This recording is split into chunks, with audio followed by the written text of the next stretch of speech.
உங்களுக்கு அமைதி உரித்தாக. அன்பார்ந்தவர்களே, மரியன்னையின் ஓராண்டில் வீடியோ ஒளி விவிலி வாசிப்பு திட்டத்தின் 295ஆம் நாளுக்குள் இன்று நம்ம நுழைந்து விட்டோம். அன்பார்ந்தவர்களே, இன்னும் 5 நாளில் நம்ம 300வது நாளை நம்ம எட்ட போகிறோம். நம்மளோட கவுண்டவுனினுடைய 70ஆம் நாள் இன்றைக்கி. இன்னும் 70 days தான் இருக்குது நம்ம பைபிள் முடிக்கிறதுக்கு. அன்பார்ந்தவர்களே, இன்றைக்கி நம்ம 1 மக்கபேயரில் இன்றைக்கி 14ஆம் அதிகாரம் வாசிப்போம். சீராக்கில் 34ஆம் அதிகாரமும் 35ஆம் அதிகாரமும் வாசிப்போம். அதே போல் நீதிமொழிகளை 23ஆம் அதிகாரத்தில் 22 25 வசனங்கள் வாசிப்போம். அன்பார்ந்தவர்களே, நம்ம மக்கபேயனுடைய கடைசி 5ஆம் பகுதியில் இருக்கிறோம். சீமோன் மக்கபேயர் செய்த அவருடைய செயல்கள், புரட்சிகளை பற்றி நம்ம வாசித்து கொண்டிருக்கிறோம். இன்றைக்கி தெமேத்திரின்ற அந்த அரசர் இருக்கார் இல்லையா, அவர் இன்றைக்கி தோற்கடிக்கப்படுவார். அதை நம்ம ஷார்ட்டாக வாசிப்போம். அதுக்கப்புறம் சீமோனுடைய செயல்கள் எல்லாம் ஒரு புகழ்ச்சி பாடலை போல் அவர் செஞ்ச பெரிய பெரிய விஷயங்கள் எல்லாத்தையும் திரும்பவும் இன்றைக்கி மக்கள் எல்லாம் நினச்சி பார்ப்பாங்க. ஸோ இதை பார்க்கும்போது அவருடைய காலத்தில் அமைதி இருந்துச்சு. எல்லாமே எப்படின்னா, இந்த தாவீது காலத்தில் பார்த்திங்கன்னா நம்ம ஞாபகம் இருக்குமா, ஒரே போர் இருந்துச்சு. சாலமன் காலத்தில் பார்த்தோன்னா எல்லா போரும் குறைஞ்சிரும். ஸோ அதே போல் இப்போது யூதா மக்கபேயர், யோனத்தான் மக்கபேயர், மத்தேயா மக்கபேயருடைய நேரங்கள்லாம் ஒரே பிரச்சனைகள் இருந்துச்சு. இந்த சீமோனுடைய மக்கபேயர் காலத்தில் பாருங்கள் அமைதி நிலவும். ஸோ ரோமியர்கள், ஸ்பாத்தர்கள்லாம் அவங்க இப்போ சீமோனுக்கு மடல் எழுதி நம்மளோட உறவை புதுப்பிச்சுக்கலாம் அப்படின்னு சொல்லி கேட்பாங்க. ஸோ அந்தளவுக்கு ஒரு நல்ல செல்வாக்கோடையும் பெயரோடையும் புகழோடையும் சீமோன் மக்கபேயர் வாழ்கிறார் ஒரு ஆளுநராக. அன்பர்களே, அதில் பாருங்களேன், மக்கள் அவரை இன்றைக்கி ஒரு தலைவராக ஏற்றுக்கொள்வார்கள், அரசராக அல்ல. ஏன்னா அவர் யூதாவினுடைய வழிமரபில் வரல, லேவியர் குலத்தை சார்ந்தவர். அதனால் அவர் ஒரு தலைமை குருவாக ஏற்றுக்கிறாங்க. என்ன சொல்கிறது, ஒரு கவர்னராக, ஒரு ஆளுநராக ஏற்றுக்கொள்கிறார். ஆனால் அரசர் கிடையாது அவர். ஸோ அதை இன்றைக்கி நம்ம வாசிப்போம். இன்றைக்கி சீராக 34 நண்பர்களே, இந்த கனவுகள் பற்றி நம்ம பார்ப்போம். இந்த கனவுகள் நம்ம அதுக்கு எவ்வளோ முக்கியத்துவம் கொடுக்கணும் அப்படின்றத பார்ப்போம். அதே மாதிரி நிறைய பயணங்கள் மேற்கொள்ளுது, நிறைய இடங்களை போய் சந்திக்கிறது, அதனுடைய முக்கியத்துவத்தை பார்ப்போம். அதே போல் திரும்பவும் ஆண்டவருக்கு அஞ்சு நடக்கிறதனுடைய முக்கியத்துவம், அப்புறம் உள்ளார்ந்த அந்த பரிசுத்தம். நம்ம திருப்பலி ஒப்பு கொடுக்குறோம், இல்லை ஃபாஸ்டிங் இருக்கிறோம், ஒரு தான தர்மம் செய்கிறோம், நம்ம உள்நோக்கம் என்ன உள்நோக்கத்தோடு செய்கிறோம். பைபிள் எவ்வளோ நேர்மையான ஒரு உள்ளத்தை கேட்குது பாருங்கள் நண்பர்களே. எந்த மதமாவது இப்படி பேசுதா? நீங்கள் செய்கிறீங்க என்ன உள்நோக்கத்தோடு செய்கிறீங்கன்னு எந்த மதம் கேட்டிருக்க அன்பர்களே? நம்ம ஆண்டவர் இயேசு தான் கேட்குறாரு. ஏன்னா அவர் இதயத்தை பார்க்குறவர், அவர் உண்மையான கடவுள். ஸோ அதெல்லாம் இன்றைக்கி நம்ம வாசிப்போம். 35ஆம் அதிகாரத்தில் என்ன பார்ப்போம்? ஆண்டவருடைய கட்டளைகளை கடைபிடிக்கிறது பலி செலுத்துவதுக்கு சமம். எல்லா நல்லொரு பலி, நன்றி பலிகளை விட அவருடைய விருப்பத்தை செய்கிறோமா, அதுதான். அதே போல் இன்னொரு முக்கியமான விஷயம், திரும்ப அவருடைய நீதியும் அவருடைய ஒழுங்குமுறைகள், டிவைன் ஜஸ்டிஸ், அதை பற்றியும் இன்றைக்கி நம்ம வாசிப்போம் நண்பர்களே. சரி, இன்றைய தினத்திற்கான விவிலிய பகுதிக்குள்ளே நம்ம ஜெபத்தோடு இணையலாம். தந்தை, மகன், தூய ஆவியாரின் பெயராலே ஆமேன். தந்தை ஆவி இறைவனை அழைத்து ஜெபிப்போம். அருள் நிறைந்த அன்னை மரியே வாழ்க, ஆண்டவர் உம்முடனே, பெண்களுக்குள் ஆசி பெற்றவர் நீரே அம்மா. உம்முடைய திருவயிற்றின் கனியாகி இயேசு கிறிஸ்துவும் ஆசி பெற்றவரே. புனித அன்னை மரியே, இறைவனின் தாயே, பாவிகளாய் இருக்கிற எங்களுக்காக இப்பொழுதும் எங்கள் இறப்பின் வேலையிலும் வேண்டிக் கொள்ளும் அம்மா. ஆமேன். சுதனாகி ஆண்டவர் இயேசுவை அழைத்து ஜெபிப்போம். அருள் நிறைந்த அன்னை மரியே வாழ்க, ஆண்டவர் உம்முடனே, பெண்களுக்குள் ஆசி பெற்றவர் நீரே அம்மா. உம்முடைய திருவயிற்றின் கனியாகி இயேசு கிறிஸ்துவும் ஆசி பெற்றவரே. புனித அன்னை மரியே, இறைவனின் தாயே, பாவிகளாய் இருக்கிற எங்களுக்காக இப்பொழுதும் எங்கள் இறப்பின் வேலையிலும் வேண்டிக் கொள்ளும் அம்மா. ஆமீன். தூய ஆவியானவரை அழைத்து ஜெபிப்போம். அருள் நிறைந்த அன்னை மரியே வாழ்க, ஆண்டவர் உம்முடனே, பெண்களுக்குள் ஆசி பெற்றவர் நீரே அம்மா. உம்முடைய திருவயிற்றின் கனியாகி இயேசு கிறிஸ்துவும் ஆசி பெற்றவரே. புனித அன்னை மரியே, இறைவனின் தாயே, பாவிகளாய் இருக்கிற எங்களுக்காக இப்பொழுதும் எங்கள் இறப்பின் வேலையிலும் வேண்டிக் கொள்ளும் அம்மா. ஆமேன். மக்கபேயர் முதல் நூல், அதிகாரம் 14. திரிபோவை எதிர்த்து போரிட உதவி கேட்கும்படி 172ஆம் ஆண்டு தெமேத்திரி மன்னன் தன் படைகளை திரட்டி கொண்டு மேதியாவுக்கு சென்றான்.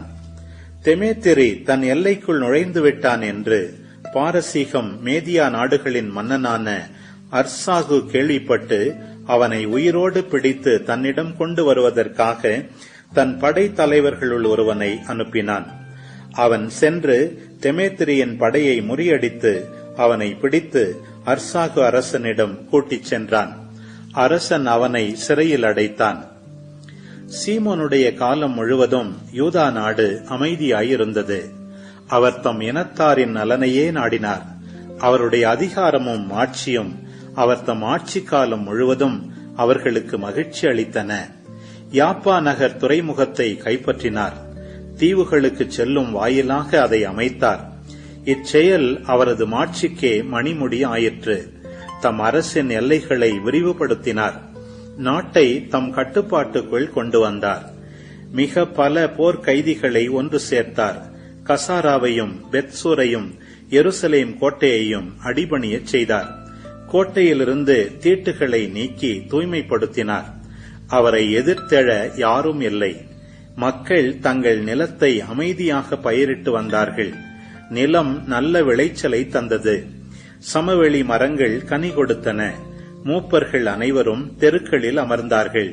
நடந்த நல்லவை பற்றி கூடி பேசினார்கள். இளைஞர்கள் பகட்டான போருடைகளை அணிந்தார்கள். சீமோன் உணவுப் பொருள்களை சேகரித்து நகரங்களுக்கு வழங்கினார். பாதுகாப்புக்கான வழிவகைகளை அமைத்து கொடுத்தார். அவரது மாட்சியின் புகழ் உலகின் கடை எல்லை வரை பரவியது. அவரது நாட்டில் அமைதி நிலவியது. இஸ்ராயேலில் மகிழ்ச்சி பொங்கி வழிந்தது. அனைவரும் அவரவர் தம் திராட்சை கொடிக்கு அடியிலும் அத்திமரத்துக்கு அடியிலும் அமைதியாக அமர்ந்திருந்தனர். அவர்களை அச்சுறுத்துவார் எவரும் இல்லை. நாட்டில் இஸ்ராயேலரை எதிர்க்க எவரும் இல்லை. அக்காலத்தில் எதிரி நாட்டு மன்னர்களும் முறியடிக்கப்பட்டார்கள். அவர் தம் மக்களுள் நலிந்தோர் அனைவருக்கும் வலுவூட்டினார். திருச்சட்டத்தின் மீது பற்றார்வம் கொண்டிருந்தார். நெறிகெட்டவர்களையும் தீயவர்களையும் அழித்தொழித்தார். அவர் திரு உறைவிடத்தை மாட்சிமைப்படுத்தினார். திரளான கலன்களால் அதை அணி செய்தார். யோனத்தான் இறந்தது பற்றி ரோமையர்கள் கேள்விப்பட்டார்கள். ஸ்பார்த்தர்களுக்கும் அச்செய்தி எட்டியது. அவர்கள் எல்லாரும் பெரிதும் வருந்தினார்கள். அவருக்கு பதிலாக அவருடைய சகோதரரான சீமோன் தலைமை குருவானார் என்றும் நாட்டையும் அதன் நகரங்களையும் ஆண்டு வந்தார் என்றும் ஸ்பார்த்தர்கள் கேள்வியுற்றார்கள். அவருடைய சகோதரர்களான யூதாவோடும் யோனத்தானோடும் தாங்கள் முன்பு செய்திருந்த நட்புறவையும் ஒப்பந்தத்தையும் புதுப்பிக்கும்படி வெண்கல தகடுகளில் அவருக்கு எழுதி அனுப்பினார்கள். அவை எருசலேமில் சபை முன்னிலையில் படிக்கப்பட்டன. ஸ்பார்த்தர்கள் அனுப்பியிருந்த மடலின் நகல் பின்வருமாறு: தலைமை குருவாகிய சீமோனுக்கும் மூப்பர்களுக்கும் குருக்களுக்கும் மற்ற யூத மக்கள் ஆகிய எங்கள் சகோதரர்களுக்கும் ஸ்பார்த்தாவின் ஆளுநர்களும் நகரத்தாரும் வாழ்த்து கூறி எழுதுவது: எங்கள் மக்களிடம் நீங்கள் அனுப்பிய தூதர்கள் உங்கள் பெருமை புகழ் பற்றி எங்களுக்கு அறிவித்தார்கள். நாங்களும் அவர்களது வருகையினால் மகிழ்ச்சி அடைந்தோம். அவர்கள் சொன்ன யாவற்றையும் நாங்கள் பொது பதிவேடுகளில் பின்வருமாறு எழுதிக் கொண்டோம். யூதர்களுடைய தூதர்களான அந்தியோக்கின் மகன் நூமேனியும் யாசோன் மகன் அந்திபாத்தரும் எங்களோடு தங்களுக்குள்ள நட்புறவை புதுப்பித்துக் கொள்ள எங்களிடம் வந்தார்கள். அவர்களை சிறப்புடன் வரவேற்கவும் அவர்கள் கூறிய சொற்களை ஸ்பார்த்தர்கள் தங்கள் நினைவில் வைத்துக் கொள்ளுமாறு பொது ஆவணங்களில் அவற்றை எழுதி வைக்கவும் மக்கள் விருப்பம் கொண்டார்கள். இவற்றின் நகல் ஒன்றை தலைமை குருவாகிய சீமோனுக்கு அனுப்பியிருக்கிறார்கள். இதன் பிறகு ரோமையர்களோடு செய்திருந்த ஒப்பந்தத்தை உறுதி செய்ய 1000 மினா எடையுள்ள ஒரு பெரிய பொற்கேடயத்தோடு நூமேனியை சீமோன் ரோமைக்கு அனுப்பினார்.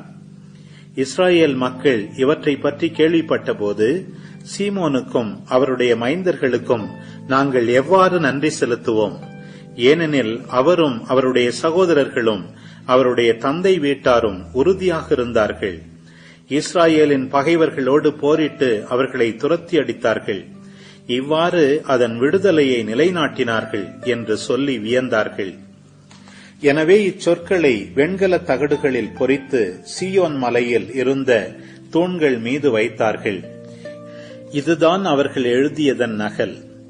சீமோன் பெரிய தலைமை குரு பீட பொறுப்பு ஏற்ற 3ஆம் ஆண்டாகிய 172ஆம் ஆண்டு எலூல் மாதம் 18ஆம் நாள் அசராமேலில் குருக்கள், மக்களின் தலைவர்கள், நாட்டின் மூப்பர்கள் ஆகியோர் கூடியிருந்த பேரவையில் பின்வருமாறு எங்களுக்கு அறிவிக்கப்பட்டது. நாட்டில் அடிக்கடி போர் மூண்டதால் யோவாராபின் மழிமரபில் வந்த குருவான மத்தத்தியாசின் மகன் சீமோனும் அவருடைய சகோதரர்களும் தங்கள் உயிரையே பணயம் வைத்தார்கள். தங்கள் திரு உறைவிடத்தையும் திருச்சட்டத்தையும் காப்பதற்கு தங்கள் நாட்டின் பகைவர்களை எதிர்த்தார்கள். இவ்வாறு தங்கள் நாட்டுக்கு சீரிய பெருமை சேர்த்தார்கள். யோனத்தான் தம் இனத்தாரை ஒன்று கூட்டினார். அவர்களின் தலைமை குருவானார். தம் நாட்டு மக்களோடு துயில் கொண்டார். பகைவர்கள் அவர்களின் நாட்டின் மீது படையெடுக்கவும் அவர்களது திரு உறைவிடத்தை கைப்பற்றவும் திட்டமிட்டார்கள். அப்போது சீமோன் ஆர்த்தெழுந்து தம் இனத்தாருக்காக போர் செய்தார். தம் நாட்டின் படை வீரர்களுக்கு படைக்கலங்களும் ஊதியமும் வழங்குவதில் திரளான சொந்த பணத்தை செலவழித்தார். யூதேயாவின் நகர்களையும் குறிப்பாக யூதேயாவின் எல்லையில் இருந்த பெத்சூரையும் வலுப்படுத்தினார். முன்பு பகைவர்கள் தங்கள் படைக்கலங்களை சேமித்து வைத்திருந்த அந்நகரில் யூத காவற்படையை நிறுவினார். கடலோரத்தில் இருக்கும் யாப்பாவையும் முன்பு பகைவர்கள் கைப்பற்றியிருந்த அசோத்து எல்லையில் உள்ள கசாராவையும் வலுப்படுத்தி அவ்விடங்களிலும் யூதர்களை குடியேற்றினார். அங்கு அவர்களின் மறுவாழ்வுக்கு தேவையானவை எல்லாம் கொடுத்தார். மக்கள் சீமோனின் பற்றுறுதியையும் தம் இனத்தாருக்கு அவர் பெற்றுத்தர எண்ணியிருந்த பெருமையையும் கண்டு அவரை தங்கள் தலைவராகவும் தலைமை குருவாகவும் ஏற்படுத்தினார்கள். ஏனென்றால் அவர் தம் இனத்தார்பால் நீதி உணர்வும் பற்றுறுதியும் கொண்டு எல்லா வகையிலும் தம் மக்களை பெருமைப்படுத்த விரும்பி பணிகள் பல செய்திருந்தார். அவரது காலத்தில் அவர் தொட்டதெல்லாம் துலங்கியது. நாட்டினின்று பிற இனத்தார் துரத்தப்பட்டனர். தாவீதின் நகராகிய எருசலேமில் கோட்டை ஒன்று அமைத்து அதிலிருந்து புறப்பட்டு திரு உறைவிடத்தின் சுற்றுப்புறத்தை தீட்டுப்படுத்தி அதன் தூய்மைக்கு பெரும் களங்கம் உண்டாக்கியிருந்தோரும் துரத்தப்பட்டனர். சீமோன் எருசலேம் கோட்டையில் யூதர்களை குடியேற்றி நாட்டினுடையவும் நகரினுடையவும் பாதுகாப்புக்காக அதை வலுப்படுத்தி நகர மதில்களை உயர்த்தினார். இவற்றின் பொருட்டு தெமேத்திரி மன்னன் சீமோனை தலைமை குருவாக தொடர்ந்து இருக்கச் செய்தான். தன் நண்பர்களுள் ஒருவராக உயர்த்தி பெரிதும் பெருமைப்படுத்தினான். ஏனென்றால் ரோமையர்கள் யூதர்களை தங்களின் நண்பர்கள், தோழர்கள், சகோதரர்கள் என்று அழைத்ததை பற்றியும் சீமோனுடைய தூதர்களை சிறப்புடன் வரவேற்றதை பற்றியும் கேள்விப்பட்டிருந்தான். எனவே யூதர்களும் அவர்களின் குருக்களும் கீழ்க்கண்டவாறு முடிவு செய்தார்கள். நம்பிக்கையுள்ள இறைவாக்கினர் ஒருவர் தோன்றும் வரை காலமெல்லாம் சீமோனே தங்கள் தலைவரும் தலைமை குருவுமாயிருக்க வேண்டும். அவரே தங்களுக்கு ஆளுநராக இருக்க வேண்டும். தங்கள் திரு உறைவிடத்தின் பொறுப்பை அவர் ஏற்று அதன் பணிகளுக்கும் நாட்டுக்கும் படைக்கலங்களுக்கும் கோட்டைகளுக்கும் பொறுப்பாளிகளை ஏற்படுத்த வேண்டும். திரு உறைவிடத்தின் பொறுப்பு அவருக்கே உரியது. அனைவரும் அவருக்கு கீழ்ப்படிய வேண்டும். அவர் பெயராலேயே நாட்டின் எல்லா ஒப்பந்தங்களையும் எழுத வேண்டும். அவர் கருஞ்சிவப்பு ஆடையும் பொன் அணிகலன்களும் அணிந்து கொள்ள வேண்டும். இம்முடிவுகளுள் எதையும் செயலற்றதாக்கவோ அவருடைய கட்டளைகளை எதிர்க்கவோ அவரது இசைவென்றி மக்கள் அவையை கூட்டவோ அரசருக்குரிய கருஞ்சிவப்பு ஆடை உடுத்திக் கொள்ளவோ பொன் அணியூக்கு அணிந்து கொள்ளவோ மக்கள் குருக்கள் ஆகியோருள் யாருக்கும் உரிமை இல்லை. இம்முடிவுகளுக்கு எதிராக செயல்புரிவோர் அல்லது இவற்றுள் எதையும் மீறுவோர் தண்டனைக்கு ஆளாவர். இவற்றின்படி செயல்புரியும் உரிமையை சீமோனுக்கு அளிக்க மக்கள் அனைவரும் உடன்பட்டார்கள். சீமோனும் இதற்கு இசைந்து தலைமை குருவாகவும் படை தளபதியாகவும் யூதர்களுக்கும் குருக்களுக்கும் ஆட்சியாளராகவும் அனைவருக்கும் காப்பாளராகவும் இருக்க ஒப்புக்கொண்டார். இம்முடிவுகளை வெண்கல தகடுகளில் பொறித்து திரு உறைவிடத்தின் வளாகத்திற்குள் எல்லாரும் காணக்கூடிய இடத்தில் அவற்றை வைக்க அவர்கள் கட்டளையிட்டார்கள். சீமோனுக்கும் அவருடைய மைந்தர்களுக்கும் பயன்படுமாறு அவற்றின் நகல்களை கருவூலத்தில் வைக்கவும் ஆணையிட்டார்கள். சீராக்கின் ஞானம். அதிகாரம் 34. மதியினர் வெறுமையான பொய்யான நம்பிக்கை கொண்டுள்ளனர். கனவுகள் அறிவிலிகளுக்கு பறக்க இறக்கைகள் தருகின்றன. கனவுகளை பொருட்படுத்துவோர் நிழலை பிடிக்க முயல்வோர் போலும் காற்றை துரத்துவோர் போலும் ஆவர். கண்ணாடியில் தெரியும் முகம் வெறும் தோற்றமே, கனவுகளில் தோன்றுவதும் அவ்வாறே. தூய்மையின்மையிலிருந்து தூய்மை வரக்கூடுமோ? பொய்மையிலிருந்து உண்மை வரக்கூடுமோ? குறிக்கூறல், சகுனம் பார்த்தல், கனவுகள் பொருளற்றவை. பேறுகால பெண் போன்று உள்ளம் கற்பனை செய்கிறது. அவை உன்னத இறைவனின் குறுக்கீட்டால் அனுப்பப்பட்டாலன்றி உன் மனத்தை அவற்றில் செலுத்தாதே. கனவுகள் பலரை நெறிபிறழச் செய்துள்ளன. அவற்றில் நம்பிக்கை வைத்தோர் வீழ்ச்சியுற்றனர். இத்தகைய பொய்மையின்றியே திருச்சட்டம் நிறைவேறும். நம்பிக்கைக்குரியோரின் பேச்சில் ஞானம் நிறைவு பெறும். பல நாடுகளுக்கும் சென்று வந்தோர் பலவற்றை அறிவர். பட்டறிவு மிகுந்தோர் அறிவு கூர்மையுடன் பேசுவர். செயலறிவு இல்லாதோர் சிலவற்றையே அறிவர். பல நாடுகளுக்கும் சென்று வந்தோர் தங்கள் அறிவுடைமையை பெருக்கிக் கொள்வர். என்னுடைய பயணங்களில் பலவற்றை கண்டிருக்கிறேன். நான் எடுத்துரைப்பதை விட மிகுதியாக புரிந்து கொண்டேன். பல வேளைகளில் நான் சாவுக்குரிய பேரிடருக்கு உட்பட்டிருக்கிறேன். பட்டறிவால் காப்பாற்றப்பட்டிருக்கிறேன். ஆண்டவருக்கு அஞ்சுவோர் உயிர் வாழ்வர். அவர்களது நம்பிக்கை தங்களை காப்பாற்றுகிறவர் மேல் இருக்கிறது. ஆண்டவருக்கு அஞ்சுபவர்கள் எதற்கும் நடுங்கவோ தயங்கவோ மாட்டார்கள். ஏனெனில் அவரே அவர்களது நம்பிக்கை. ஆண்டவருக்கு அஞ்சுவோர் பேறு பெற்றோர். அவர்கள் யாரை நம்புவார்கள்? அவர்களுடைய துணையாளர் யார்? ஆண்டவருடைய கண்கள் அவர் மேல் அன்பு கூறுவோர் மீது உள்ளன. அவரே அவர்களுக்கு உறுதியான பாதுகாப்பு, வலிமைமிக்க துணை, வெப்பத்தில் மறைவிடம், நண்பகல் வெயிலில் நிழல், தடுமாற்றத்தில் ஊன்றுகோல், வீழ்ச்சியில் அரண். அவர் உள்ளத்தை உயர்த்துகிறார், கண்களை ஒளிர்விக்கிறார், நலமும் வாழ்வும் ஆசியும் அருள்கிறார். அநியாயமாய் ஈட்டியவற்றினின்று பலியிடுவோரின் காணிக்கை மாசுள்ளது. நெறிகெட்டோரின் நன்கொடைகள் ஏற்புடையவை அல்ல. இறை பற்றில்லாதோரின் காணிக்கைகளை உன்னத இறைவன் விரும்புவதில்லை.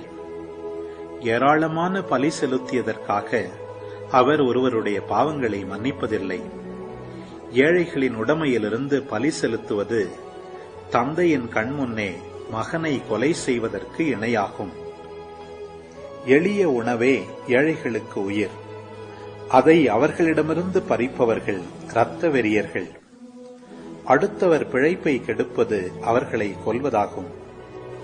கூலி ஆளின் கூலியை பறிப்போர் அவர்களது குருதியையே சிந்துகின்றனர். ஒருவர் கட்ட மற்றொருவர் இடித்தால் கடின உழைப்பை தவிர வேறு என்ன பயன் கிட்டும்? ஒருவர் மன்றாடுகையில் மற்றொருவர் சபித்தால் யாருடைய குரலை ஆண்டவர் கேட்பார்? பிணத்தை தொட்டவர் குளித்த பின் மீண்டும் அதை தொடுவாராயின் அவர் குளித்ததால் பயன் என்ன? தங்கள் பாவங்களுக்காக நோன்பிருப்போர் வெளியில் சென்று மீண்டும் அதே பாவங்களை செய்தால் யார் அவர்களது வேண்டுதலை கேட்பர்? அவர்கள் தங்களை தாழ்த்திக் கொள்வதால் பயன் என்ன? சீராக்கின் ஞானம். அதிகாரம் 35. திருச்சட்டத்தை கடைபிடிப்பது பல காணிக்கைகளை கொடுப்பதற்கு ஈடாகும். கட்டளைகளை கருத்தில் கொள்வது நல்லுறவு பலி செலுத்துவதற்கு ஒப்பாகும். அன்புக்கு கைமாறு செய்வது மாவு படையல் அளிப்பதற்கு இணையாகும். தர்மம் செய்வது நன்றி பலி செலுத்துவதாகும். தீச்செயலை விட்டுவிடுதல் ஆண்டவருக்கு விருப்பமானது. அநீதியை கைவிடுதல் பாவக்கழுவாய் பலியாகும். ஆண்டவர் திருமுன் வெறுங்கையோடு வராதே. கட்டளையை நிறைவேற்றவே பலிகளையெல்லாம் செலுத்து. நீதிமான்கள் காணிக்கைகளை செலுத்தும் போது பலிபீடத்தில் கொழுப்பு வழிந்தோட உன்னத இறைவன் திருமுன் நறுமணம் எழுகிறது. நீதிமான்களின் பலி ஏற்றுக்கொள்ளத்தக்கது, அதன் நினைவு என்றும் நீங்காது.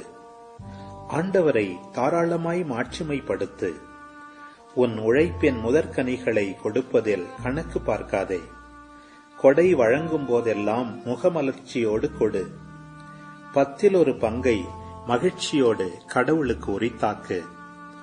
உன்னத இறைவன் உனக்கு கொடுத்திருப்பதற்கு ஏற்ப நீயும் அவருக்கு கொடு. உன்னால் முடிந்த அளவுக்கு தாராளமாய் கொடு. ஆண்டவரே கைமாறு செய்பவர், 7 மடங்கு உனக்கு திருப்பித் தருபவர். ஆண்டவருக்கு கையூட்டு கொடுக்க எண்ணாதே, அவர் அதை ஏற்க மாட்டார். அநீத பலியில் நம்பிக்கை வைக்காதே. ஆண்டவர் நடுவராயிருக்கிறார். அவரிடம் ஒருதலை சார்பு என்பதே கிடையாது. அவர் ஏழைகளுக்கு எதிராய் எவரையும் ஒருதலை சார்பாய் ஏற்க மாட்டார். தீங்கிழைக்கப்பட்டோரின் மன்றாட்டை கேட்பார். கைவிடப்பட்டோரின் வேண்டுதலை புறக்கணியார். தம்மிடம் முறையிடும் கைம்பெண்களை கைவிடார். கைம்பெண்களின் கண்ணீர் அவர்களுடைய கன்னங்களில் வழிந்தோடுவதில்லையா? அவர்களை கண்ணீர் சிந்த வைத்தவர்களுக்கு எதிராக அவர்களது அழுகுரல் எழுவதில்லையா? ஆண்டவரின் விருப்பத்திற்கு ஏற்றவாறு பணி செய்வோர் ஏற்றுக்கொள்ளப்படுவர். அவர்களுடைய மன்றாட்டு முகில்களை எட்டும். தங்களை தாழ்த்துவோரின் வேண்டுதல் முகில்களை ஊடுருவிச் செல்லும். அது ஆண்டவரை அடையும் வரை அவர்கள் ஆறுதல் அடைவதில்லை. உன்னத இறைவன் சந்திக்க வரும் வரை அவர்கள் நற்பயிற்சியில் தளர்ச்சி அடைவதில்லை. அவர் நீதிமான்களுக்கு தீர்ப்பு வழங்குகிறார், தம் தீர்ப்பை செயல்படுத்துகிறார். ஆண்டவர் காலம் தாழ்த்த மாட்டார். இரக்கமற்றோரின் இடுப்பை அவர் முறித்து பிற இனத்தார் மீது பழி தீர்க்கும் வரை, இருமாப்பு கொண்டோரின் கூட்டத்தை அழித்து அநீதர்களின் செங்கோல்களை முறிக்கும் வரை, மனிதருக்கு அவரவர் செயல்பாட்டுக்கு ஏற்ப கைமாறு செய்யும் வரை, அவரவர் எண்ணத்திற்கு ஏற்ப அவர்களின் செயல்களுக்கு ஈடு செய்யும் வரை, தம் மக்களின் வழக்கில் அவர் நீதி தீர்ப்பிட்டு அவர்களை தம் இரக்கத்தினால் மகிழ்விக்கும் வரை அவர்களிடம் பொறுமை காட்ட மாட்டார். வறட்சி காலத்தில் தோன்றும் கார்முகில் போல துன்ப காலத்தில் அவரின் இரக்கம் வரவேற்கத்தக்கது. நீதிமொழிகள் அதிகாரம் 23. பெற்ற தந்தைக்கு செவிகொடு. உன் தாய் முதுமை அடையும் போது அவளை இழிவாக எண்ணாதே. மெய்மையை விலை கொடுத்தாயினும் வாங்கு, ஆனால் அதை விற்பனை செய்யாதே. அவ்வாறே ஞானத்தையும் நல்லுரையையும் உணர்வையும் விலை கொடுத்து பெறு. நேர்மையான பிள்ளையின் தந்தை மிகவும் களி கூர்வார். ஞானமுள்ள பிள்ளையை பெற்ற தகப்பன் அவர் பொருட்டு மகிழ்ச்சி அடைவார். நீ உன் தந்தையையும் உன் தாயையும் மகிழ்விப்பாயாக. உன்னை பெற்றவளை களிகூரச் செய்வாயாக. ஆமேன். ஆண்டவரே, இந்த நாளுக்கான இந்த அழகான இறைவார்த்தை பகுதிகளுக்காக நன்றி செலுத்துகிறோம் அப்பா. ஆண்டவரே, இன்று நாங்கள் திரும்பவும் நீதிமொழிகளில் அப்பா அம்மாவுக்கு நாங்கள் எவ்வளோ மதிப்பு கொடுக்கணுன்றதையும், உமக்கு அஞ்சு நடக்கணும், உண்மை அன்பு செய்யணும், பயபக்தியோடு இருக்கணும், உங்களுக்கு பற்றுறுதியோடு நாங்கள் உங்ககிட்ட நடந்து கொள்ளணும் அப்படின்றத எல்லாத்தையும் நாங்கள் கற்றுக்கொண்டோம் அப்பா. அப்படிப்பட்ட ஒரு நல்ல உள்ளம் கொண்ட மனிதர்களாக நாங்கள் வாழ எங்களுக்கு அருள் தாரும் ஆண்டவரே. உங்கள் விருப்பம், உங்களுடைய இதய துடிப்பு எங்களுடைய இதய துடிப்பாக மாற வேண்டும் அம்மா. அப்படிப்பட்ட ஒரு இதய பரிமாற்றத்தை எங்களுக்குள்ளே நிகழ்த்த எங்களுக்கு தேவையான அருளை தந்துள்ளோம் அம்மா. தந்தை, மகன், தூய ஆவியாரின் பெயராலே ஆமீன். அன்பந்தலி, இன்னைக்கு மக்கபேரில் வழக்கம் போல் கொஞ்சம் கம்மியான விளக்கங்கள் தான். பாருங்கள், சீமனுடைய காலம் 4ஆம் வசனம் சொல்லுது. மக்கபேர் 14ஆம் அதிகாரம் 4ஆம் வசனம். சீமனுடைய காலம் முழுவதும் யூதா நாடு அமைதியாக இருந்தது. அவர் தம் இனத்தாரின் நலனையே நாடினார். இப்படிப்பட்ட தலைவர்களெல்லாம் இருக்கும்போதெல்லாம் பாருங்கள் அன்பந்தோலே, அமைதி நிலவுது. அவருடைய அதிகாரமும் ஆட்சியும் அவரது ஆட்சி காலம் முழுவதும் அவருக்கு மகிழ்ச்சி அளித்தனர். 10ஆம் வசனம் சொல்லுது, அவரது ஆட்சியின் புகழ் உலகின் கடையெல்லை வரை பரவியது. பாருங்கள், எல்லாமே சாலமன் அரசருக்கு கூறப்பட்ட விஷயங்கள். சாலமன் அரசருடைய புகழ் சேபாவினுடைய அரசி வரைக்கும் அது எட்டுனுச்சு. உலகின் கடையெல்லை வரைக்கும் அவருக்கு கீழ்ப்படிஞ்சாங்க. அவரை பற்றி பெருமையாக பேசினாங்க. அவருடைய புகழ் எட்டியது. ஸோ அதே போல் இந்த சீமோன் மக்கபேயனுடைய புகழும் எட்டுது. சாலமன் காலத்திலே அமைதி இருந்துச்சு, இவருடைய காலத்தில் அமைதி இருந்துச்சு. ஸோ அந்த ஒரு போருக்கு அப்புறம் ஆண்டவர் அந்த ஒரு அமைதியை கொடுக்கும்போது மக்கள் மகிழ்ச்சியாக இருக்கிறாங்க. ஏன்னா அங்கே இருக்கிற நாட்டில் இருக்கிற தீமைகள் எல்லாம் அகற்றப்பட்டுவிட்டது. சீமோன் எல்லாத்தையும் எடுத்துட்டார். ஆண்டவரை மட்டும்தான் இப்போ வழிபடுறாங்க. சேம் ஹேப்பன்ஸ் வித் நம்மளுடைய ஆன்மீக வாழ்க்கையிலையும் அன்பர்களே. நம்மளோட ஆன்மாவில் இருக்கிற எல்லா தீமைகளையும் அகற்றி விட்டோம்னா அமைதியும் நிம்மதியும் தான் நிலவுது அன்பர்களே. 41ஆம் வசனம் பாருங்கள். நம்பிக்கையுள்ள இறைவாக்கினர் ஒருவர் தோன்றும் வரை காலமெல்லாம் சீமோன் தங்கள் தலைவரும் தலைமை குருவுமாக இருக்க வேண்டும். அன்பர்களே, அந்த நம்பிக்கைக்குரிய ஒரு இறைவாக்கினர் யார்? மோசே வாக்களித்தார் பார்த்தீங்களா, ஒரு நாள் என்னை போல ஒரு இறைவாக்கினர் தோன்றுவார். அப்போது அந்த இறைவாக்கினர் யார்? அவர் தான் அந்த தாவீதின் மகன், வாக்களிக்கப்பட்ட அந்த மெசியா. ஸோ அந்த ஒரு இறைவாக்கினருக்காக காத்திருக்காங்க பாருங்கள். அப்போ இருந்தே ஆரம்பிக்க தான் வந்திருக்கலே. எப்போ தாவீது கிட்ட சொல்லதெல்லாம் போய் இவங்க நாடு கடத்தப்பட்டவங்களோ அப்பையிலேருந்து திரும்பவும் ஒரு அரசர் வருவாரா பாருங்கள். இவரை வந்து தலைவராக தான் ஏற்றுக்கிறாங்க. 47ஆம் வசனம் சொல்லுது, சீமோனும் இதற்கு இசைந்து தலைமை குருவாகவும் படை தளபதியாகவும் யூதர்களுக்கு குருக்களாகவும் ஆட்சியாளராகவும் அனைவருக்கும் காப்பாளராகவும் இருக்க ஒப்புக்கொண்டார். அப்போ ஆட்சியாளராக இருக்கிறார் அவர், அவ்வளோதான். ஒரு அரசராக இல்லை. அந்த அரசர் ஆண்டவர் இயேசு தான் அன்பர்களே. அங்கே அவர்கிட்ட தான் நிறைவேறுது. ஸோ மக்கள் எவ்வளோ வெயிட் பண்ணிகிட்டு இருக்காங்க பாருங்களேன். இவ்வளோ ப்ரெஷர் பில்டப் ஆகுது, இவ்வளோ எதிர்பார்ப்புகள் பில்டப் ஆகுது. சரி, அதுக்கப்புறம் பாருங்கள், சீராக் 34ஆம் அதிகாரத்துக்குள்ளே போவோம். 1-8 வசனங்கள் பாருங்கள். இந்த கனவு பற்றி இருக்குது அன்பர்கள். நம்ம ஏற்கனவே கனவு பற்றி நிறைய நம்மளுடைய என்னுடைய ஆன்மீக போர் பயிற்சி மையம் சேனலில் நம்ம பார்த்தோம். ஸோ அதில் பாருங்கள், குறிப்பாக 6ஆம் வசனம், இவை உன்னை இறைவனின் குறுக்கிட்டால், உனக்கு இறைவனினுடைய குறுக்கிட்டால் அனுப்பப்பட்டால் என்று உன் மனதை அவற்றில் செலுத்தாதே. ஆக்சுவலாக இது எல்லா சயின்ஸுங்களுமே சொல்கிறாங்க அன்பர்களே. கனவுக்கு முக்கியத்துவம் கொடுக்க வேண்டாம். எப்போ கொடுக்கணும் அப்படின்னு சொல்லி பார்த்தோன்னா நம்ம பாருங்கள். இப்போ நம்ம ஏற்கனவே சொல்லியிருக்கோம், நீங்கள் 4 ஜெபமாலை ஜெபிக்க ஆரம்பிங்க, மாத வாழ்க்கையில் வந்தால் கண்டிப்பாக கனவுல பாம்பு வரும். அப்படி தான் ஃபாத்திமாவில் சிஸ்டர் லூசியாவுக்கும் வந்துச்சு. சாத்தான் வரான். மாதாவை பார்த்துக்கிட்டு இருக்காங்க, நேரில் பார்த்துக்கிட்டு இருக்காங்க, அவங்க கனவுலேயே சாத்தான் வரான். அந்த லூசியாவுடைய கனவுல ஃபாத்திமா அந்த குழந்தையெல்லாம் அந்த பெரிய பொண்ணு. ஸோ அதே போல் தான் நிறைய பேர் நம்ம எல்லாருமே அனுபவிச்சிருக்கிறோம். எப்போ நம்ம 4 ஜெபமாலை ஜெபிக்க ஆரம்பிக்கிறோமோ அப்போ சாத்தான் கனவில் வரும். அவனால் ரியாக்ட் பண்ணாமல் இருக்கவே முடியாது. அப்போ அது எவ்வளோ பவர்ஃபுல்லான வெப்பன் பாருங்கள். அந்த நான்லாம் என்னென்னமோ என் வாழ்க்கையில் பண்ணி பார்த்துருக்கேன். ஆனால் இந்த மாதிரிலாம் ஒரு ஸ்பிரிச்சுவல் வார்ஃபேருக்குள்ளெல்லாம் நான் நுழைஞ்சதே இல்லை. ஒரு ஜெபமாலை ஜெபிக்கிறது ஒரு மிகப்பெரிய ஒரு கொடை, ஒரு போராட்டம். அது நம்ம எல்லாருக்குமே தெரியும். சும்மா எடுத்து அப்படி ஜெபிச்சிட முடியாது. இப்போ தான் எனக்கு புரியுது, ஜெபமாலை ஜெபிக்கிறதுக்கே ஒரு கிஃப்ட் போல். அது அதுதான் புனித மான்ஃபர் சொல்லுவார், அது ஒரு முன்னடையாளம். எதுக்கு முன்னடையாளம்? நம்ம விண்ணகத்துக்கு போவோன்றதுக்கு முன்னடையாளம். சரி, அப்போ கனவு எங்கேருந்து வரும்? நம்ம ஏற்கனவே பார்த்துருக்கோம். 3 மூலங்களில் இருந்து வரலாம், 3 சோர்ஸஸ்லேருந்து. எங்கே? கடவுளிடமிருந்து வரலாம், தூயாவினிருந்து, ஏஞ்சல்ஸ் கிட்டேருந்து, தேவமாதாட்டிருந்து, இது ஒரு குரூப். இன்னொன்று தீய ஆவிகள்கிட்டருந்து, சாத்தாங்கிட்டேருந்து வரலாம். 2வது. 3வது, நம்மளுடைய ஆழ் மனசில் இருக்கக்கூடிய ஆசைகள், நம்மை பாதித்த விஷயங்கள், அதெல்லாம் கனவுல வரலாம். அது ரொம்ப எக்ஸ்ட்ராடினரியாக நம்ம பிரெயின் வந்து அதை வந்து டிசைன் பண்ணி கான்ஜூர் பண்ணி காட்டும். ஸோ அதனால் நம்ம எமோஷன்ஸ் வச்சு, எனக்கு ரொம்ப மன அமைதி தந்துச்சு, இது கடவுள்கிட்ட இருந்து வருது, எனக்கு பயத்தை தந்துச்சு, இது சாத்தாங்கிட்ட இருந்தது, அப்படி நம்ம வந்து கிளாஸிஃபை பண்ண முடியாது. இப்படி ஜான் பாஸ்கோடைய வாழ்க்கையெல்லாம் பார்த்தோம் அப்படின்னா நிறைய கனவுகள் இந்த நரகத்துக்கு போவார், உத்திரிய ஸ்தலத்தில் போய் பார்ப்பார். அதெல்லாம் பார்த்துட்டு அவர் வெளியே வந்து அவ்வளோ பயப்படுவார். 2-3 நாளைக்கு ஃபீவரில் கூட கிடப்பார். ஸோ அதெல்லாம் பார்த்தோன்னா கடவுள் நினச்ச கனவு தான். ஆனால் அதுலேயுமே அவர் பயந்தார். ஸோ நம்ம எமோஷன்ஸை வச்சு ஆக்சுவலாக ஜட்ஜ் பண்ண முடியாது. ஒரு சில கனவுகள் அஃப்கோர்ஸ் நம்மளால் கடவுள்கிட்ட இருந்து அனுப்பிச்சப்பட்டதுன்னா அந்த ஒரு ஸ்பிரிச்சுவல் ஆரிஜின் நம்மளால் கண்டுபிடிக்க முடியும். பட் ஆனால் அது கடவுள்கிட்ட இருந்தால் இல்லை தீயாவிக்கிட்ட இருந்தான்னு கண்டுபிடிக்கிறது கஷ்டம். நிறைய விஷயங்கள் நம்மளுடைய ஆழ் மனசில் இருந்தால் பெரும்பாலும் வரும் அன்பாந்தர்களே. அதனால் இப்போது ஒரு ஈஸியான விஷயம் எப்படி கண்டுபிடிக்கலான்னா, அந்த கனவுக்கு முக்கியத்துவம் கொடுக்காமல், பயப்படாமல், இல்லை அதை பெருசாக மிகைப்படுத்தாமல், அதை ஒரு பொருட்டாக மதிக்காமல் அதை வச்சுக்கணும். அது நடந்துச்சுன்னா ஓகே, கடவுள் நமக்கு வெளிப்படுத்தியிருந்தான்னு சொல்லலாம். போக புனித ஜான் போஸ்கோட வாழ்க்கையெல்லாம் எல்லாமே கனவுல ஆண்டவர் பேச ஆரம்பித்தார்.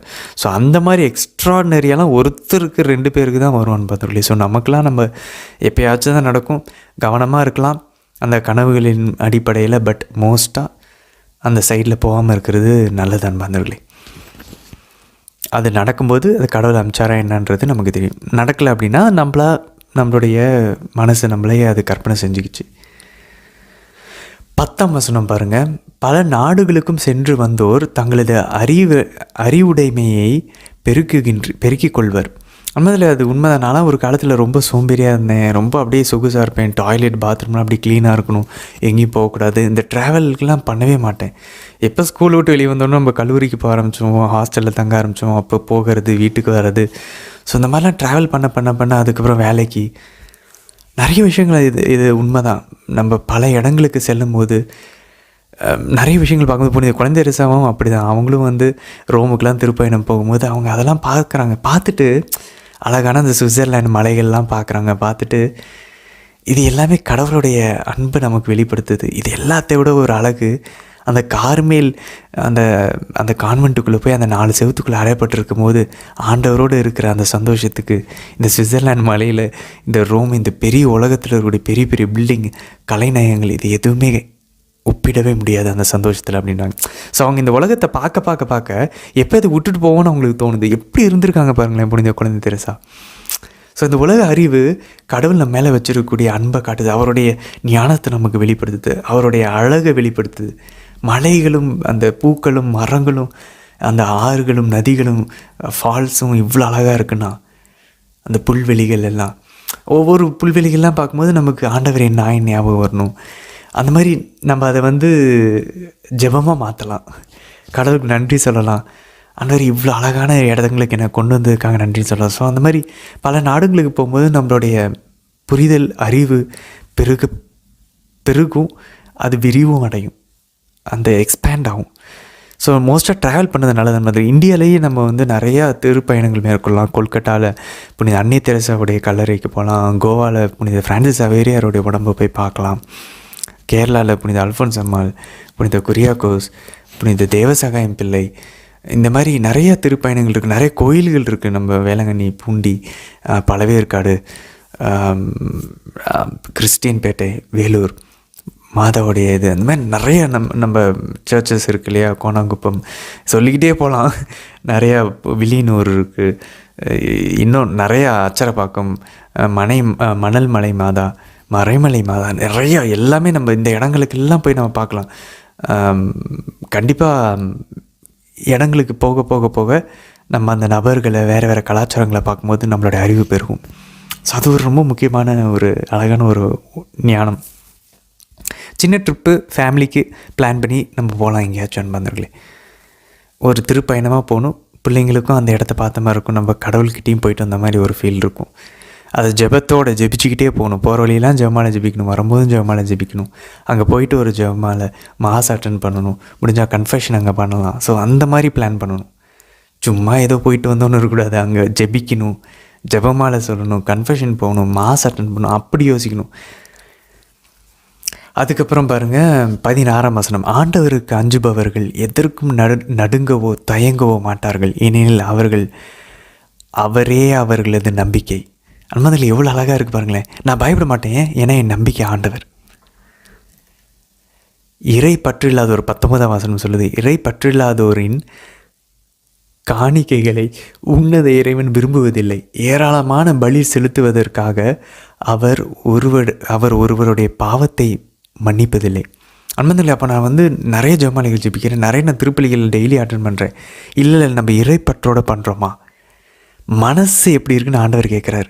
நான் பாவத்திலேருந்து வெளியே வரத்துக்காக நான் இந்த திருப்பலிக்கு போகிறேன், இந்த ஜெபமாலைகளை ஜெபிக்கிறேன்னா, இல்லை எனக்கு ஏதாவது ஒரு உலக தேவைக்காக ஜெபிச்சுட்ருக்கேன். உலக தேவைக்காக ஜெபிக்க வேண்டான்னு சொல்லலை, பட் ஒரு உறவுக்காக நான் போகிறேன்னா, இல்லை ஒரு யூஸ் பண்ணுறதுக்காக போகிறேன்னா, திரும்ப பைபிள் இதுதான் கேட்குது. நம்ம அதில் இறை பற்றோடு போகிறேன்னா, அந்த ஒரு பயபக்தியோடு நான் காணிக்கையை செலுத்துகிறேன்னா, இல்லை அப்படி இருந்தால் தான் ஆண்டவர் அதை ஏற்றுக்குவேன்றார். நிறைய இப்படி அது இதுன்னு நான் செய்கிறேன், ஆனால் மனசில் பார்த்தோன்னா மற்றவங்க என்னை பெருமையாக பேசணும், இல்லை நான் செய்கிற பாவத்திலேருந்து வெளியே அதுக்கு ஒரு லஞ்சம் மாதிரி கடவுள்கிட்ட கொடுத்துட்ருக்கேன். தாழ்ச்சியோடு செய்கிறோமா, அன்போடு செய்கிறோமான்னு பார்க்கணும் அன்பர்களே.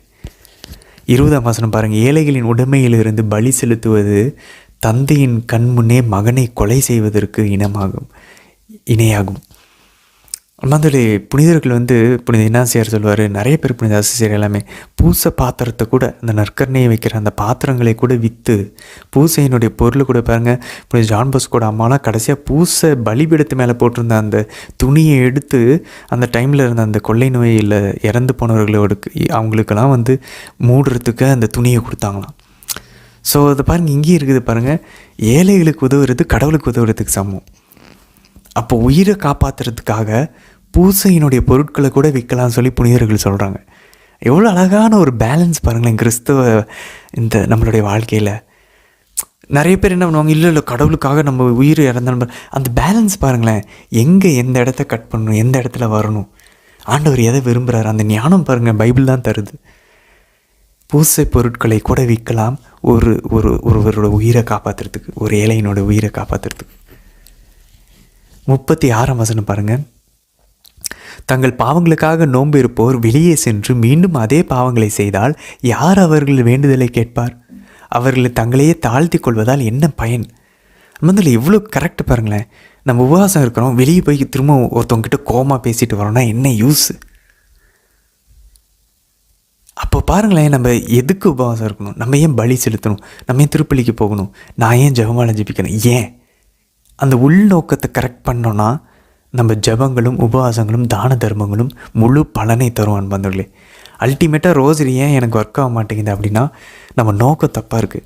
நான் மாதா கிட்ட நெருங்கணும், நான் ஜீசஸ் அன்பு செய்யணும், அதுக்கு எனக்கு எப்படின்னு எனக்கு தெரில, எனக்கு சொல்லிக் கொடுங்கம்மா, அதுக்காக நான் ஜெபமாலை ஜெபிக்கிறேன் சொல்லி பாருங்கள்.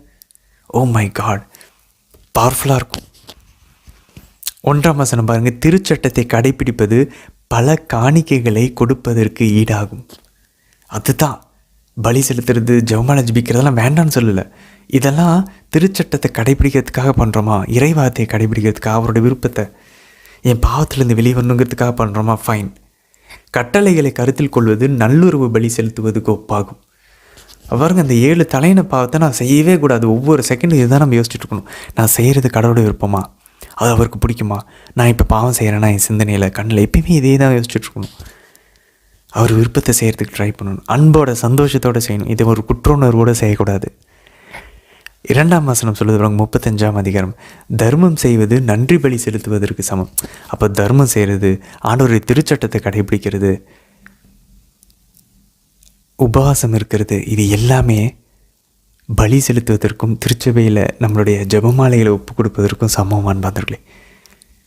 என்னுடைய ஜெபம், தான தர்மம், தவம், இது 3 ஆண்டவருடைய கட்டளையை கடைப்பிடித்து அவருக்கு அஞ்சு நடந்து அவர் அன்பு செய்கிறதுக்காக செஞ்சோன்னா ஃபைன். பாவத்தில் விழாமல் இருக்கிறதுக்காக, அதுலேருந்து வெளியே வர்றதுக்காக செஞ்சோன்னா சூப்பர்.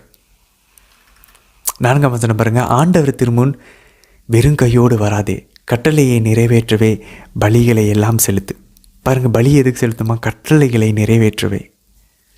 அப்போ நான் எப்படி வரணும்? ஆண்டவர்கிட்ட திருப்பலிக்கு வரும்போது வெறும் கையோடு வரக்கூடாதுன்னா ஒரு 10 பவுனு நகையோடு வரணுமா? இல்லை. தாவீது சொல்கிறார் இல்லையா, திறந்த காதுகளோடு நான் வரேன் ஆண்டவரே. நான் மாசுக்கு வரும்போது நீங்கள் என்ன எனக்கு என்கிட்ட சொல்ல போகிறீங்க, நான் என்ன மாற்றணும்? கைகள், உங்களுடைய விருப்பத்தை செய்யக்கூடிய கைகள் வரட்டும். இதயம், உங்களுடைய இதயத்தை அப்படியே பரிமாற்றி கொண்டு எங்களுடைய இதயம் உங்களுடைய இதயமாக மாறட்டும். காதுகள், திறந்த காதுகள், கைகள் அவருடைய விருப்பத்தை, கால்கள் உங்கள் வழியில் நடக்கக்கூடிய கால்கள். அப்படிப்பட்ட இதை நாடி நம்ம போகிறோமா திருப்பலிக்கு ஜெபமாலை ஜெபிக்க? நீங்கள் ஃபுல்லாக இதுதான் வந்தவர்களே. 6ஆம் வசனம் பாருங்கள். நீதிமான்களின் பலி கொள்ளத்தக்கது, அதன் நினைவு என்றும் நீங்காது. இதான் யாக்கோபு 5:14 சொல்லுது. புதிய படம் இதுதான் சொல்லுது, நீதிமான்களின் ஜெபம் வல்லமையானது. அதனால தான் நம்ம மாதா கிட்டே கேட்குறோம். அவங்கள விட நீதிமான் யார் இருக்க முடியும்? புனிதர்கள்ட்ட கேட்குறோம், ஆல்ரெடி தே ஆர் பர்ஃபெக்ட், விண்ணகத்தில் இருக்காங்க, அவங்களுடைய ஜெபங்கள் பவர்ஃபுல்லாக இருக்கும். அதனால தான் அவங்ககிட்ட கேட்குறோம். நீதிமான்களின் பலி ஏற்றுக்கொள்ளத்தக்கது, அதனுடைய நினைவு என்றென்றும் நீங்காது. 8ஆம் வசனம் பாருங்கள். 10ல் 1 பங்கை மகிழ்ச்சியோடு கடவுளுக்கு உரித்தாக்கு. அன்பர்கள், ஏதோ கடவுள் கேட்டுட்டாரு ஐயோன்னு சொல்லிட்டு கொடுக்கக்கூடாது. அதை கொடுத்து பாருங்களேன். கொடுப்பதில் இன்பம் பெறுவதில்லை, நம்ம பாட்டு பாடுற மாதிரி. அதை கொடுக்கும்போது சந்தோஷமாக கொடுங்க. அவங்களுடைய சந்தோஷத்தை அனுபவிக்க ட்ரை பண்ணுங்கள். அவங்களுக்கு நீ சந்தோஷமாக இருக்கும்ல, நல்லா சாப்பிடுவாங்கள்ல, அப்படி யோசித்து அதை உணர்ந்து அப்படி கொடுத்து பாருங்களேன். சந்தோஷமாக இருக்கும் அன்பர்களே. நம்ம வந்து கடவுள் நமக்குள்ளே வாசம் செய்கிறத நம்ம ஃபீல் பண்ணலாம்.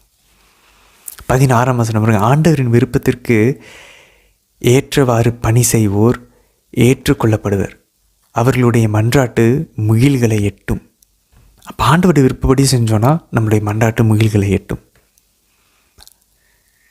ஸோ நம்ம வந்து நம்மளோட ஜெபங்கள் கேட்கப்படணுமா, நான் மாற ஆரம்பிக்கணும். வேறு எதுவுமே இல்லை அன்பர்களே. அவர் விருப்பப்படி நான் என்ன பணி செய்யணும், நான் என்னையே மாற்றிக்குவேன். என்ன பணி செய்யணுன்றதை அவரே கொடுப்பார். அதுக்கப்புறம் பாருங்கள், நீதிமொழிகள் 23ஆம் அதிகாரத்தில் இன்றைக்கி நம்ம வாசித்தோம். 22லேருந்து 22 25 வசனங்களும் பாருங்கள். திரும்பவும் பேரண்ட்ஸை பார்த்துக்கிறது, அப்பா அம்மாவை பார்த்துக்கிறது. பெற்ற தந்தைக்கு செவி கொடு, உன் தாய் முதுமை அடையும் போது அவர்களை இழிவாக எண்ணாதே. அவங்களால புரிஞ்சுக்க முடியாது தான், மைண்டு கோளாறாக தான் ஆகும். எல்லோரும் பர்ஃபெக்டாக இருக்க மாட்டாங்க, குழந்த மாதிரி மாறுறாங்க, புரிஞ்சிக்காமல் பேசுவாங்க, நம்மளை காயப்படுத்துவாங்க, அவங்க வந்து தப்பு பண்ணிட்டு நம்மளை தப்புன்னு சொல்லுவாங்க. எல்லாம் புரியுது அன்பாந்தர்களே. ஆனாலும் உன் தாய் முதுமை அடையும் போது, உன் தந்தை முதுமை அடையும் போது அவர்களை இழிவாக எண்ணாதே. அவங்க பண்ணுறது இழிவாக இருந்தாலும் இழிவாக எண்ண வேண்டாம், பொறுத்துக்கும். அவங்க பாருங்கள், நீ உன் தந்தையும் உன் தாயும் மகிழ்விப்பாயாக, உன்னை பெற்றவர்களை கலிகூற செய்வாயாக. அவங்கள எப்படியாவது சந்தோஷப்படுத்தணும், காயப்படுத்தக்கூடாது. அவங்க நம்மளை காயப்படுத்தினாலும் நம்ம அவங்கள காயப்படுத்தக்கூடாது. அவங்க பெற்றெடுத்ததுக்கு ஈடாக எதையும் நம்ம கொடுக்க முடியாது. சீராக்கில் வாசித்தோம். சரி, தொடர்ந்து பயணிக்கலாம். நாளை தினத்திற்கான வீடியோவில் சந்திக்கலாம். ஆமேன்.